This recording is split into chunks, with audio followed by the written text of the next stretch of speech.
Welcome to Good Follow, presented by DraftKings. I'm Megan Reyes, and alongside me, as always, are Logan Hackett and Katie Novotny.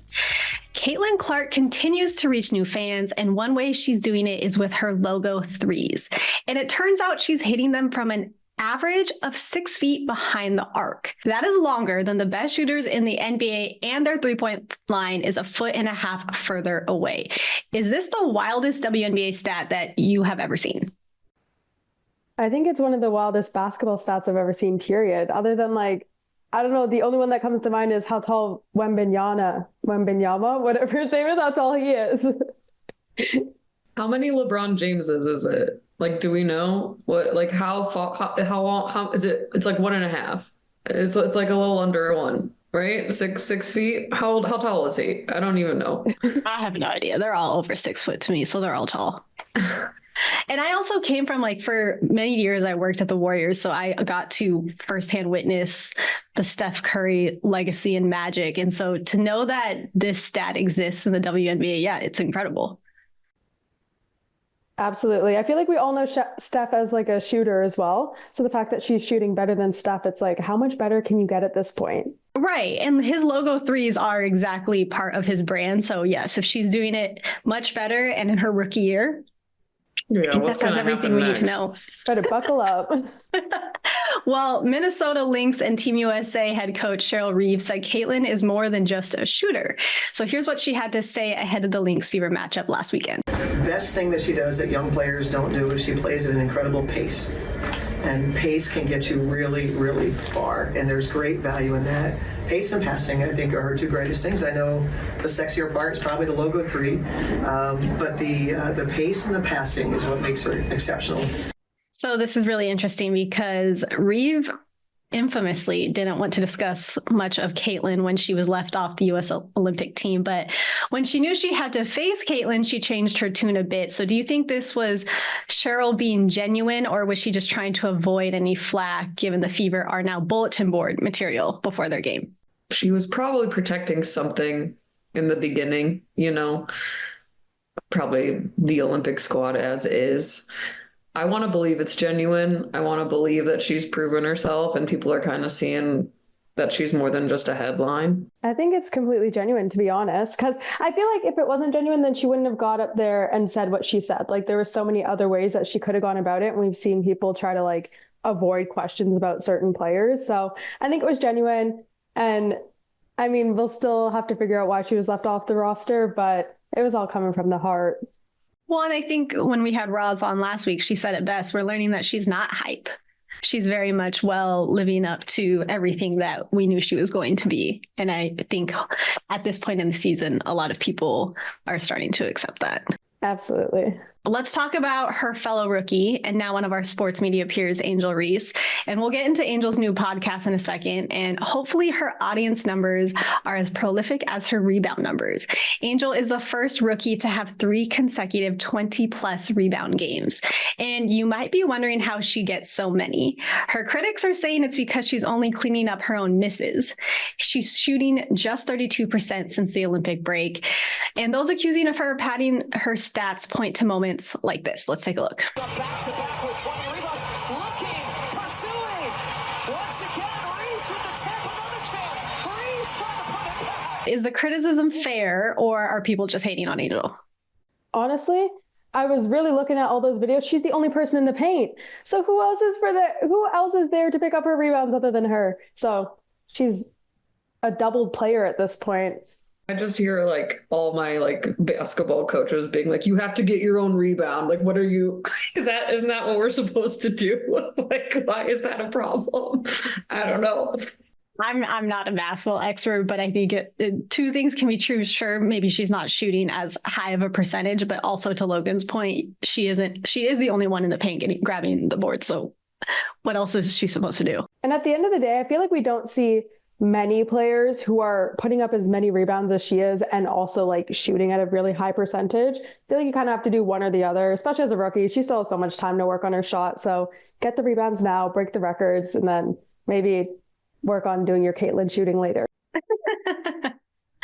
Well, I mentioned this earlier. On Tuesday, Angel announced her new podcast, Unapologetically Angel, launching September 5th. And she's hosting alongside my friend Maya Reese. No relation, believe it or not. But this got me thinking, if you could build your dream podcast with one analyst, one athlete, and one wild card, who would be on it? Starting with you, Katie. Okay, I have a couple ideas. And the first one, okay, I don't even know where to begin. I just gotta rip. Okay, I want Charles Barkley because I think he's the funniest person in the entire world. I'm tied between two athletes of either Alona Mar or Abby Wambach because we know their personalities are so lovable, and they would have the two of them and Barkley, I feel like, would be a grand slam. And then I think I want, okay, my wild card is one of two comedians. One is a comedian who also plays rugby. Her name is Beth Stelling, and she's phenomenal. She posted earlier this year, like she had to take a break from touring because her rugby team got so good and was like about to go into the Olympics. So that would be like a really fun trio. But Tig Notaro as a comic and her dry delivery paired with the two big personalities of Barkley and Alona or an Abby, I think would be actual gold. And I'm very torn. I don't know which one to go for. It's a very well thought out and intentional lineup. Yes. Logan, who is on your lineup? I want to do Flage because I've been seeing her on the mic recently and she's incredibly good. As everyone knows, I love the drama. So put Stephen A in there because I want to go back and forth with him. I want to fight. I want to bicker. And I want Flage to be like, whoa, whoa, whoa. I'm trying to think of the third. Trinity Rodman, I feel like would be really fun. I know that's kind of an athlete still. Well, so I think wild card is almost like I don't know. Like anyone. Yeah. I really feel like Trinity would go well in there. We'd all kind of like vibe off of each other and it would be like a 3v1 maybe sometimes, depending on what we're talking about. And then we're all like Black too. So it's like Black sports, yay. I love that. I truthfully didn't put much thought into this, but I am going to just come up with one off the top of my head. I think I would want Diana Taurasi just because when her and Sue are mic'd up and they're doing their broadcast, it's hilarious. Possibly inebriated, but that's, I think, to be disclosed at a different time or never. But either Sue or Diana because they're funny. One analyst, oh, that one's tough. I like Joy Taylor because I love Joy Taylor. I respect her a lot. I respect her as a woman in sport, as a Black woman in sport. And also she is really exceptional at how she carries a conversation and her hosting duties. And then I think one wild card would be, gosh, I had it. Oh, okay. This is so random. And I would probably actually hate this because it's so many strong personalities and they would probably take over the conversation. I'm going to put in Drewski. Just to put in Drewski. But I feel like that's going to be a lot of personalities trying to carry the conversation. So I might backtrack on that one. I was actually going to put in Kai Cenat and I had the exact same thought process. I was like, this would be absolutely chaotic. Yeah, it would just be like talking over each other the whole time. Yeah. That's why I was like, Tig feels like a better for my wild card. Like she's like a lower key personality and she could balance them out and come in with like just amazing observations and jokes. I love it. Okay. Can't wait for our podcast to come out. But let's talk some tennis. The US Open is well underway and there are a ton of fun stories for us to follow. But let's start with the defending champion Coco Gauff. She's still fighting to get back to the finals at the time of this recording. She didn't have a great summer, but if she wins, she'll be the first back-to-back winner since the Serena Williams three-peat from 2012 to 2014. So Logan, where does Coco rank among the most important American athletes right now? Pretty high, especially out of all of tennis, men's and women's. I mean, she's at the top of it. But I think doing a back-to-back is very difficult, especially on home soil. I'm really hoping she does it, but everybody just seems to be at the top of their game right now. So she's gonna have to do her big ones. And then, of course, we need to talk about Naomi Osaka, who returned to the U.S. Open for the first time since 2022 after taking time off following the birth of her first child.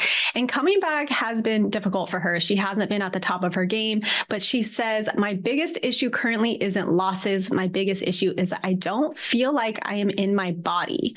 Are you more impressed that she came back or that she's being so honest about how difficult it can be to return from childbirth to professional sports?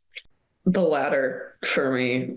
It is so, it's such a, I mean, I've never been pregnant or had a baby, but being a woman in your body and feeling good in it is so hard at a baseline. And after you go through a essentially traumatic experience and having to come back and having to fight for what you quote unquote, what once were, that is a mental challenge that I think a lot of us experience on some level. And I think it's really refreshing that we're talking about something like this. Perfect, to be perfectly honest. Yeah, I've had, so this is like, I'm not even going to go on a whole tangent because we don't have that much time today, but my therapist and I have had conversations about this before, and it's completely unrelated, but she specializes in helping, well, it's not why we see each other, but she specializes in helping moms navigate motherhood, especially first-time moms.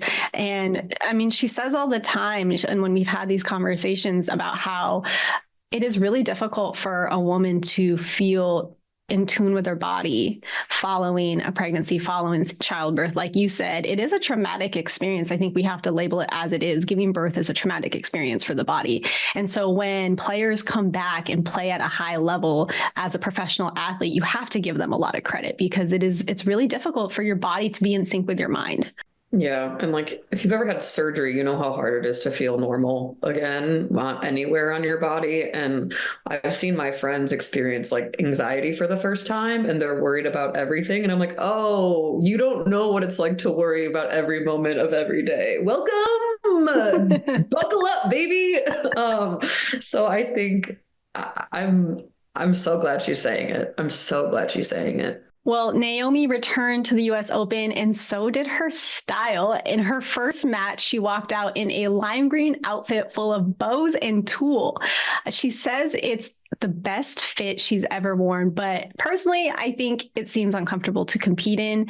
I mean, I was a ballerina, so I know what it's like to be trying to move around in tulle and bows, let alone play tennis. But when she was asked about it, she said, I don't mind feeling uncomfortable just as long as it's stylish.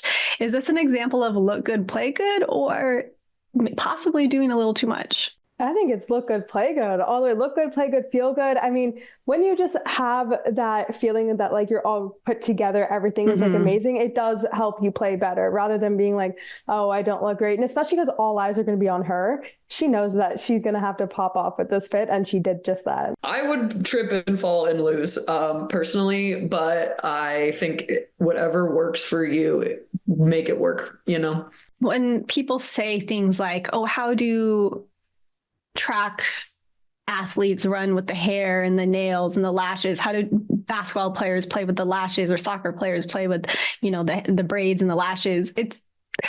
First of all, it doesn't matter. It doesn't affect you, but it helps them feel good. It helps them feel confident. So I personally don't believe in what a lot of people would label doing too much, because that is what makes one person feel confident. And then that's not doing too much. That's just being themselves. But that's my opinion on it all. So coming up, we talk some footy from both the U.S. Women's National Team and Chicago Red Stars. Center back Sam Staab joins us. We'll be right back.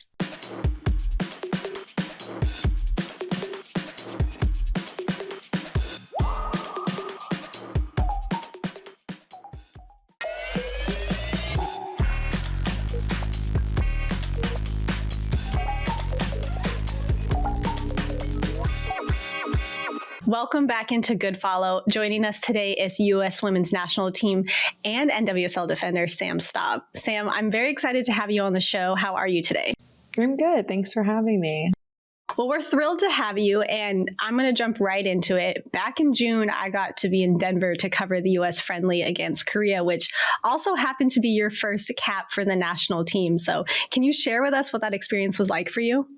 Yeah, it was really exciting. My whole family was there too because I'm from California, so it wasn't too far. Yeah, it was really exciting. I was so exhausted because we were playing at altitude.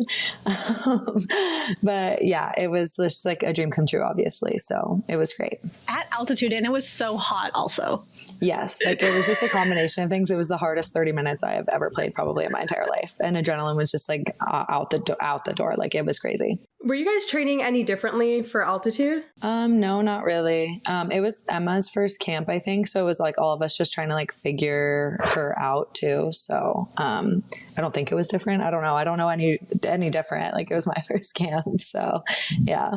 And with all that, you were the first player to make their debut under Emma Hayes, who was the brand new coach at the time. She says she enjoys the high pressure of the U.S. Women's National Team. What does she bring to the team as a coach? I would say that she just kind of like brings like this different like energy. She seems very calm, just like she knows what she's doing. And I think she just wants everyone to be their best self, which I think is like a really refreshing thing.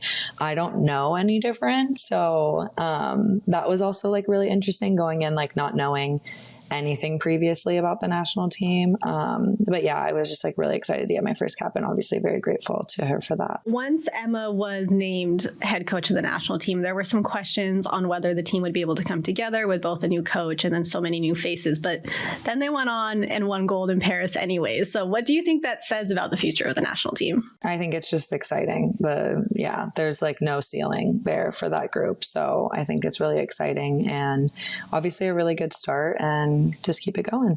For this question, you're allowed to say yourself, but do you have your eye on any future stars of the team?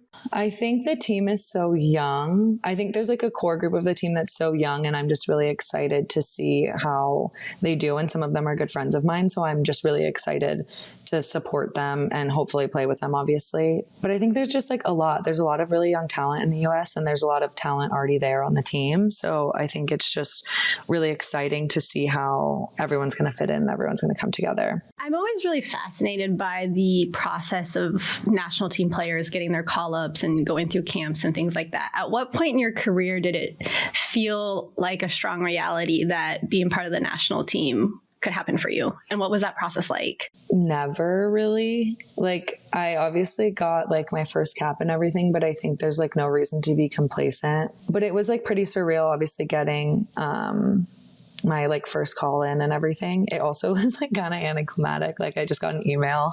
So like that's all that happened. And I obviously like told my friends and family, and that was like the really exciting part of it. But it's also like I'm now injured and now have to like work all the way back into that. So I don't think that there's like really like I made it like feeling yet, or probably ever. I always think it's funny because we see the videos, especially around World Cup, where everyone's waiting for the FaceTime and the call, but it sounds like a lot of times it is just an email that you're waiting to come into your inbox, and then you get to celebrate that moment yourself and in your time. Yeah. Basically, I got an email and then I called my brother. Like that's basically what happened. Well, let's switch to NWSL for a bit. Your Red Stars are preparing for a match this weekend against Angel City, and it has really big playoff implications. So what will be important for your teammates this weekend to get the 3 points? Yeah, I think just playing together. We're a team that's always done better when we play together, not really as like individuals. We need everyone on the field and everyone on the bench to get the job done. I think also LA is probably one of the most exciting and difficult places to play because it's so loud. You almost can't even hear yourself think. So kind of like settling into the game early and like overcoming all the like ruckus and noise and like Hollywood of that game will be like really, really important. Where have been your favorite places to play? Like what are some of your favorite road atmospheres? I think it's changed like throughout my career. Obviously, like I'm from San Diego, so playing at San Diego is fun and like special in a different way. And then I have a lot of family in New York, so it's always fun playing there and at Gotham. I think Bay has like a really cool stadium, so that was like a really fun place to play this year. And Kansas City was really cool too. But I think like just the family aspect of like my family being at games is always my favorite. When talking about the NWSL, we have to talk about the Orlando Pride, who haven't lost a game in 323 days. They hold the longest unbeaten NWSL streak and set a club record for most wins and points in a single season. Is there somebody who you think can knock them off, or do you just kind of see them as unstoppable? I would say hopefully the Red Stars when we play them in like 2 weeks, I think. We did tie them. We didn't lose to them last time we played them. So we can do it. Sam is manifesting this. And so in 2 weeks, we need to come back to this interview and see if Orlando gets their first loss. Yes, that would be fantastic. Well, besides the Red Stars, of course, do you think there is a team in the league that could be a surprise contender as we get closer to the playoffs? Like making the playoffs, or are you saying beating Orlando?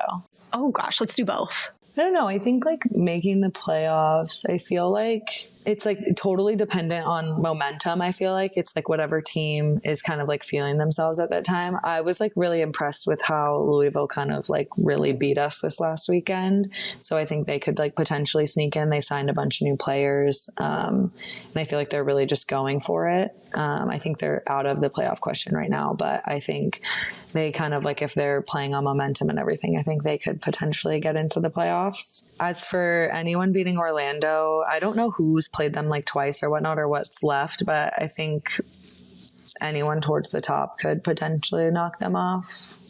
Yeah, I don't really know. I want the Red Stars. Like that's kind of all I'm really rooting for is the Red Stars. That's what's so exciting about the league is truly anything can happen. Yeah. And with still so many weeks left in the season, someone could absolutely come out of nowhere and you really can't predict it. Yeah, definitely. So I want to actually step away from soccer for a little bit. I think the Good Follow audience would love to get to know Sam a little bit more. Outside of soccer, how do you like to spend your time? Like, what are Sam's hobbies? It's shifted a little bit because I am not super mobile at the moment, but I love to just like go for walks and like explore, try different foods. I love going to different restaurants. I love going out to eat. I love like skincare and makeup. And even though I don't wear makeup that often, but when I do, I like love doing it. Yeah. I would say those are like some of my like favorite things to do. And dogs, even though I don't have a dog, but you can come babysit my dog whenever you have a free weekend. Whenever I'm free, I'm into it. I did see on your social media that you're super into skincare. What is like your holy grail of skincare routine? I wouldn't necessarily say I have like one thing, but I just like, I love Aquaphor. I like use it for everything. I went through Accutane like 4 or 5 years ago, and Aquaphor was my holy grail during that whole thing. And it still is my holy grail. I use it for like literally everything. And now that I just had surgery, I like use it on my scar, and everyone tells me my scar looks fantastic. So like Aquaphor just like keeps just like exceeding any sort of expectation. But yeah, I wouldn't say there's any like one product besides that I just like use and will always just be 100% behind. Well, one, it sounds like you need an Aquaphor partnership if you haven't already. And two, what I really want to get into is Korean beauty and Korean skincare. Yes. Yeah, I've actually like kind of gotten into that. Like I use like, I think it's called like Innisfree, that face wash, and like double cleansing with the like oil cleanser I've started doing. I do really like that. So I will say I'm a fan of that. So when you're playing, like after the games, what does your skincare routine look like? Because as athletes, like even when I was playing, it was like, I feel like I always had acne up here, and it was all because of just how I was sweating. I will say the like after training or something, if I'm not like showering and changing right away, or like after games and stuff, the like salt water spray, I'll do that on my skin. I feel like that's kind of like become really like a trend that people are doing, but I do really like that. And I have noticed like a difference that it like helps because it'll like kill the bacteria on your skin and whatnot.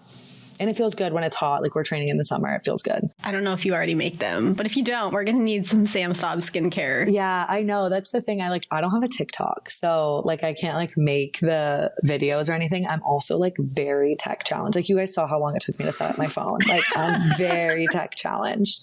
So that's like part of it. Like one of my friends actually works in PR, and she's always like, you should do it. Like, I don't know why you don't do it. I'm like, you understand, like it would take me 4 days to make one video. Like that's embarrassing. You know, I actually am all for don't let yourself get into the TikTok black hole unless you have to, because it's a slippery slope. Yeah, that's what I've heard. And I've like never been on it or anything like that. So I'm like, I've lasted this long. I might as well just not have it. Okay, one last question before I let Logan take us home. Where have been your favorite places to explore and favorite places to eat since you've been in Chicago? I live like in the West Loop area and I love walking around there. There's so many restaurants. There's just like so much going on. It's very young. It's very fun. My favorite restaurant so far, I went to Ever last week and that was just like an experience. I also really like watching the bear. But it depends on like price point. Like that was like very, very fun, but just like a whole different experience. I've really liked this place called Sunda. Alyssa and I went recently. It's like Asian fusion. That was good. I just like going out to eat with people. I feel like it's really fun to try new foods with people. I guess that's kind of like my love language, but yeah. I think there's like anywhere that someone wants to take me or that I really want to go. If like you go with someone, I think it's just like a really fun experience with people. And you're in the perfect city for that. Yes, like very much so a food city. And I lived in DC, which doesn't get enough credit as also being a food city. So that kind of like started my addiction. And then now I'm in Chicago, which is like a certified food city. And it's just been great for everything but my bank account. So, but that's okay. That's okay. We're young. It's part of life. It's part of experiencing life. Yeah. All right, Logan, take us home. Last question before we let you go. A week ago, the NWSL and NWSL PA agreed to a new CBA, which included the elimination of the draft, free agency, all guaranteed contracts, and so much more. This is such a big deal for the league. Can you explain how it impacts you and your fellow players in a positive way? Yeah, I think it just gives like a lot more power to the players. And I think that's something that we've been fighting for a really long time. And before I was even in the league, in my like 5 or 6 years, I've seen the league explode like dramatically. And I think that this CBA kind of like is finally starting to follow how successful women's sports has been recently. And I think that's just like really exciting. But I think there's just like more power to the players, which is just like a really great thing. Well, Sam, it has been wonderful having you on Good Follow today. Thank you so much for joining us. Yeah, thanks so much for having me. Coming up, Katie, Logan, and I swipe right or left on other headlines across women's sports and pop culture. We'll be right back.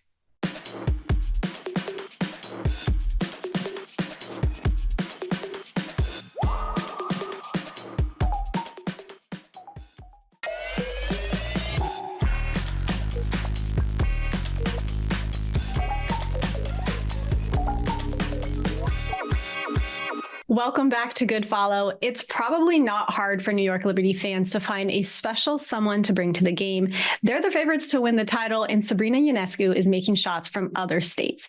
But in case fans are looking, Bumble is now the official dating app sponsor of the Liberty. So in honor of the new sponsorship, we're going to do some swiping of our own. I'm going to present 2 stories that have a common theme. Pick your favorite story to swipe right on and one to swipe left on. So let's say on the conversation about branding, pick a story to swipe right on. Angel Reese recently signed a deal with everyone's favorite candy, or should be their favorite candy, Reese's. But Brianna Stewart released her new Puma Stewie 3 Harry Potter shoes. Unclear if these shoes can be used in Quidditch, but which sponsor and player is the perfect match? Angel Reese. Swiping right on Angel Reese all day, every day. I love it. It's a slam dunk. I keep using sports puns today. I don't know. It's so good. It just makes sense. It makes so much sense. It should have happened years ago, and I'm glad it's happening now. It's like, there was a little bit of conversation around this. Why did Wilson never partner with Asia? It was right there. It was right there. Yeah. But yeah, swipe right on Angel, especially because she had that, it was either the tweet or the comment on social media where she was like, Reese's, where are you all at? And then she manifested it. She had it come to life, which I'm all about manifesting. It's also really nicely timed with fall and Halloween coming. I like that. I like that a lot. I'm not the biggest fan of the style and design of the shoe, which I'm not knocking it. I'm supporting you. I just don't like the design. I don't want those on my feet. And I'm also not a Slytherin, so I would need a Hufflepuff situation. I do appreciate how Angel has merch with her Reese's Pieces deal too, because they could have just done like a commercial or something like that. But the way it like incorporates too is just A1. Swipe right. Swipe right. Maybe a super like. I don't know. I might give it a super like. We're paying for the premium so that we can really push it to the top. Yeah. Yeah. Okay, next story. This past week, two GOATs had jersey retirement ceremonies, and they had to step out. Megan Rapinoe wore colorful Nikes to her jersey retirement in Seattle, and Maya Moore was gifted metallic versions of her 5 most memorable Jordans during her retirement ceremony. So swipe right on a shoe game, Megan Rapinoe's or Maya Moore's. Dude, metallic is sick. I would go right. I'm going right on Maya Moore. I think I am too, for sure. Especially because like she's the female Michael Jordan. Like it's all making sense. She deserves that. She deserves anything she wants at this point. But I think that's really good. Megan's colorful Nikes are sick. Don't wanna ignore that. But if I had to choose, I'm going with the metallics. Like that's a profile picture I'd be really excited about. I think the metallic shoes and it being 5 different versions of her most memorable Jordans, like I think it has a little bit more thought and intention there. And so I'm swiping right on Maya as well. I think we've seen Megan in her shoes before. I don't know why, or maybe it's like the Nike Shocks or whatever that she's been in, but I don't know why. I feel like I've seen that color combo or with the Vapor Shocks on Megan before. Well, her and Sue have, I don't know if you've ever seen the pictures of their shoe closet. It looks like a store. I mean, it looks like a stadium goods store. And so they probably have 5 different versions of every shoe in every colorway. So we probably have seen this on her foot before. Okay, Maya Moore, swipe right. Next up, shooters shoot. 3-pointers are cool, but you know what's even cooler? Swishing a contested logo 3 like Sabrina Ionescu. Ionescu from the logo. Buries it! And then on the other side, the Sky left too much time on the clock for reigning MVP Asia Wilson, who called a game. Let's take a look at this video. A tip. Gray will take it out. 1.1. Looking for Wilson to put it up. Beats the clock. Asia, the game winner, to walk it off for the Aces. Make sure.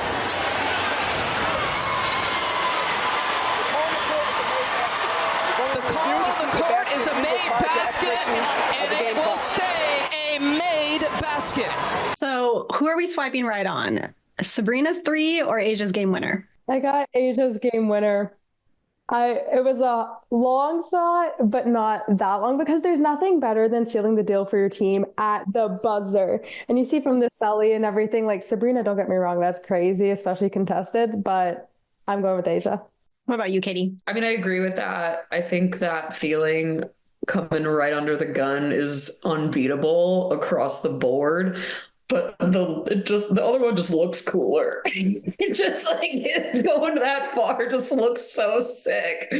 I love it. Meg, I keep going back to when we were trying to shoot threes like a couple of months ago, and like everything I did from that spot was an air ball. Like I don't know how they do it. It's fascinating to me. I mean, it's a lot of strength. So when people like Sabrina can throw threes up like that and make it look so effortless, like it's a lot of strength that it takes to shoot 3-pointers, especially from that far. But then what's really cool is the Asia bucket. It came right after Kennedy Carter made a 3 to tie the game with 1 second left. So there was a lot of back context to this as well. And I don't know. I think 3-pointers are super fun. I'm all about live by the 3, die by the 3. But yeah, there's nothing about a buzzer beater game winner. The shot right before to tie it. The pressure, you guys. That's why she's reigning MVP. Yeah. And why she will maybe be a back-to-back MVP. ... Okay, next story. It's a big week for babies. Aces rookie Kate Martin and Tiffany Hayes were caught on camera singing along to Justin Bieber's Baby on the sidelines. Let's take a look.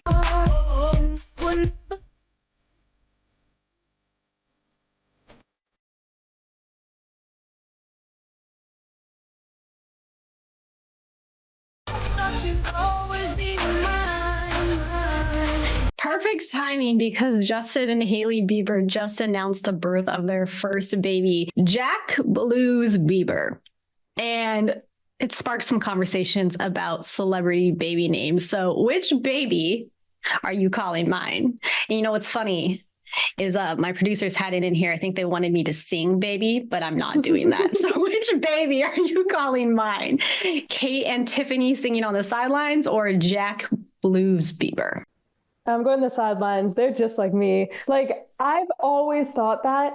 I don't know how professional athletes do it because I'm like in my seat watching and I'm like singing along to the songs. I feel like you know everyone. Like, I would not be able to focus on the game. Even when I was playing, we'd have songs come on. It was so hard to like pay attention to the coach, but also be like jamming out in your head. I was in a workout class this morning and NSYNC came on and I was like, I'm going full volume on this. So they are speaking my love language. Jack Blues, to me, it feels like a brewery somewhere in like Asheville. The celebrity stuff never really gets me that excited. So I would go left on that, right on sidelines. So I have multiple thoughts on this. I feel like when Justin Bieber Baby comes on, it's just like inherent, like it was built in my brain to know every word. I think I was a freshman in college when it came out, so we were very much into that song. I know every word to Ludacris's verse, which it's not easy to know Ludacris's verses to any of his songs, but this song is a part of me, so I'm going to swipe right on that. And also, this is my hot take and has absolutely nothing to do with women's sports, but while we're having the conversation, I believe that we might need to de-influence Hailey Bieber just a tiny bit, and this is my hot take. She's trendy. She has influence. And I think, too, I also stand on the side of where some of her trends that people are like, oh, the Hailey Bieber trend, especially when she was doing like the dark lip and the slick back and the gold. And it was the trend that a lot of people in the Latina culture were like, we used to get made fun of for this, but because Hailey Bieber does it and it's cool now it's trendy. So you know what? I'm going to digress. The Airborne smoothie sent me over the edge. The smoothie, I couldn't handle it. I will say she ate with that nail combo. It was really good. I love the smoothie. I'm sorry. I love the smoothie. And embarrassingly, when I go to Erewhon, I'm like, can I get the strawberry glazed smoothie? I don't even call it the Hailey Bieber smoothie. I say, can I please get the strawberry glazed? I respect that. You could make a smoothie at home for like $4. I'll teach you guys. It's super interesting. I've tried to make the Hailey Bieber smoothie at home, and it's not the same when you're not paying $25 for it. But yeah. Besides the point, swiping right on Kate and Tiffany on the sidelines. Coming up, we talk more WNBA. I reveal my DraftKings picks of the week, and Katie shares her latest good follow. We'll be right back.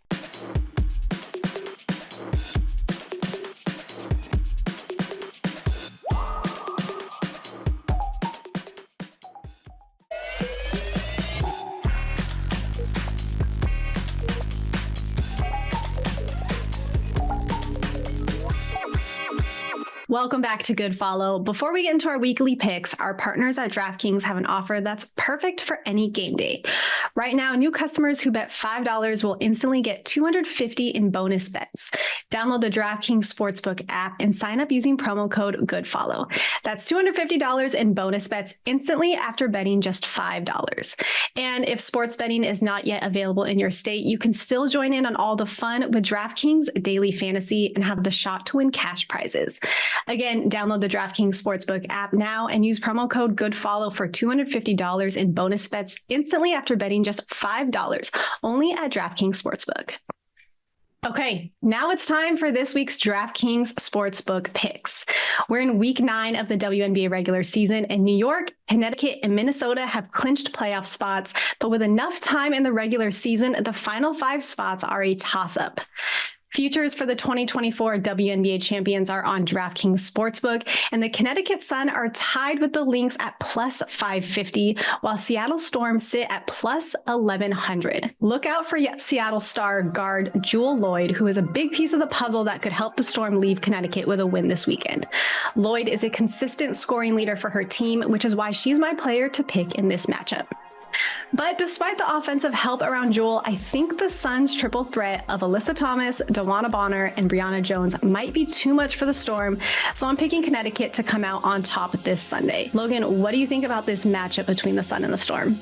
I think it's going to be really interesting, especially given the past few games that the Storm have had and the role that the Sun are on. It's like, what is it? The Sun before the Storm? Maybe I'm thinking calm before the Storm. The Sun comes up after the Storm. I don't know, but I have Connecticut winning all the way. But I think Jewel Lade is going to be an asset. Okay, and so right before the Olympic break, Connecticut acquired shooter Marina Mabrey in a rare midseason trade. How important has she been to the Sun? She's been such an asset. I love it. And I love her on the team, especially given there was some tea between her and Dejanay previously. But tell us. They've just like always been getting into little like spats. And when she played on Dallas, they got into it in front of John Morant. And it was like a big thing. And then when she was on Chicago this year, they got into it twice. And Dejanay was like flipping her hair in her face. Marina told her to F off. Like it was always just on site for both of them. And now they're teammates and literally passing to each other and winning games together, which is really cool. But I really love Marina on this team, and her stats since joining are actually, she's averaging just a few more points than she was with Chicago, which is really cool because that means she just integrated immediately. And normally you don't really see that. Normally they have to get used to being on the team and the plays and everything. So she's doing really well. So do you think the Sun were smart in picking her up? Absolutely. Okay, so we have another game this weekend, Aces at Mercury, and Aces sit in 5th, Phoenix sit in 6th. What will Phoenix have to do to close the gap in the playoff standings? I'm so keen to see what the heck happens in this game because the Aces have not been they're kind of in a slump right now, and they just beat Chicago. And so if they wouldn't have done that, they'd be 0-4 in their past 4 games. But then you also have Phoenix, who I feel like they're still trying to buckle up and make that run. I think they'll really have to come together offensively, but also more defensively. Against the Aces, they're really going to have to be on lock, and they're going to have to shut Asia down because she is the main asset, and just hope that nobody else is going to have like an amazing day, which is very hard with the Aces. Katie, I'm going to ask you something I know that you probably really want to talk about. There's a new mascot in town. Can you tell me what you think about Ellie the Elephant's new bestie / rival? Her sister, I'm so excited to see what she's gonna do on the Sky. I'm like, are there gonna be competitions? Like, are we gonna get elevated halftime shows? I feel like yes. I was a huge fan of the Bulls, like Chicago Bulls mascot when I was younger, so I have a very high bar. So I need it to be here, and I feel like Ellie is here, so we have some room to grow. I think there's some big shoes to fill, but I'm really excited to see what happens. I think this just further solidifies that as far as your WNBA fandom, it has to be the Chicago Sky for obvious reasons, being from Chicago. But now, they have a mascot. So yeah, when I saw that, I was like, we're locked in. We're locked in. All right. She's locked in. She's picked a team. I love this. Well, moving on. The foundation of this show is that communities get built one good follow at a time. And each week, one of us will highlight a person, page, or brand as our good follow of the week. So, Katie, you can't pick the Chicago Sky mascot because we already talked about her, but who is your good follow of the week? She's actually another fellow Chicagoan or native Napervillian. Her name is Sarah Adam, and she is a Paralympian on Instagram at Adams0122, which I'm guessing is her birthday or something. But she's the first woman on the wheelchair rugby team, and she was diagnosed with MS in 2018. So she has 2 things for me. Like, she's from my hometown. She has MS, which is similar to what my mom has. I know the disease very well. My uncle had it too, so pretty sick for our family. But she was volunteering at a wheelchair rugby team when she was in grad school, when she was going for her OT. And so that's how she got into wheelchair rugby in general. And then once she got diagnosed, she started filling in on the team. And she was playing with them when they needed extra players players in practice. So she already had like a really good sense of the game. And in the last couple of years, she led the team to gold and silver in like these bigger tournaments that were leading up to the Olympics. And Chuck Aoki, who we featured last week, he's the team captain, and he said that she is one of the fiercest players that he has ever seen. And I love that he said this specifically because of the wording, because it's players, not female players, just players. And something that she said in a couple of her interviews was she loves wheelchair rugby so much because you just get to be an athlete. You get to be seen as a person and an athlete first, not the disability first. And she's like, you're expected to show up. They call it murder ball because these people are ramming into each other like full on bumper cars. And it's like, are you going to do the strength and conditioning? Like, you're going to be smashing into other people's wheelchairs at full speed. Can you handle it? And I think that's so badass. And it just shows us what we are capable of. And I am a big, big fan of her. And I think I'm excited. This is so unhinged that I'm about to say this, but I'm excited to see her follower count grow because after these Olympics, because I think she's going to catch a lot of people's attention, especially with how she plays. Well, I think this is also a great reminder for everyone to watch the Paralympics, which have kicked off this week. And Katie, that's an incredible good follow. Everyone go follow her at AdamS0122. We need to look it up, but it probably is her birthday. And we want to hear from our fans. Who is your good follow? Send your nominations to @GoodFollowShow and tell us why your good follow should be featured on our show. Good Follow is brought to you by DraftKings. We will see you next week.